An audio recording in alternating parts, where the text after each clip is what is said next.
السلام علیکم ورحمۃ اللہ وبرکاتہ۔ ناظرین کرام، آپ سب لوگ جانتے ہیں کہ وقف ترمیمی بل کی وجہ سے علماء نے مل کر نتیش کمار کی افطار پارٹی کا بائیکاٹ کیا تھا، لیکن بائیکاٹ کے باوجود افطار پارٹی میں شرکت کرنے والے لوگ سجادہ نشین و دیگر بہار کے وزیر اعلیٰ نتیش کمار نے وقف ترمیمی بل کی حمایت کر کے مسلمانوں کی جڑیں کاٹنے کا کام کیا ہے۔ یہی وجہ ہے کہ بڑی بڑی مسلم تنظیموں نے ان کی افطار پارٹی کا بائیکاٹ کیا، مگر افسوس کہ چند زر خرید نام نہاد مسلمان اپنی ملت فروشی سے باز نہیں آئے اور اس افطار پارٹی میں شریک ہوئے۔ یہ لوگ ملت کے غدار ہیں، ان کا مقصد صرف اپنی ذاتی مفاد پرستی ہے۔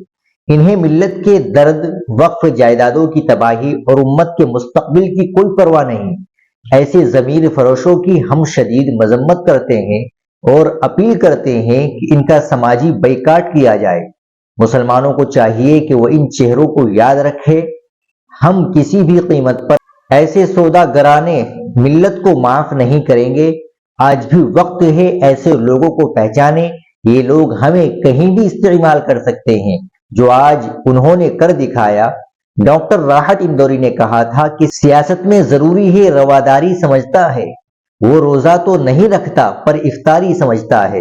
اس لیے اپنے بچوں کو تعلیم دے اور ہنر سکھلائے، ورنہ وہ روٹی کے لیے اپنے ضمیر بیچ دیں گے۔ ناظرین کرام، یہ بڑی اہم خبر تھی۔ تمام مسلمانوں تک یہ ویڈیو پہنچائیے اور دکھلائیے کہ کون لوگ ہیں، اور لائک بھی کریے اور ہمارے چینل کو سبسکرائب بھی کر لیں۔ ملتے ہیں انشاءاللہ اگلی ویڈیو کے ساتھ۔ السلام علیکم ورحمۃ اللہ وبرکاتہ۔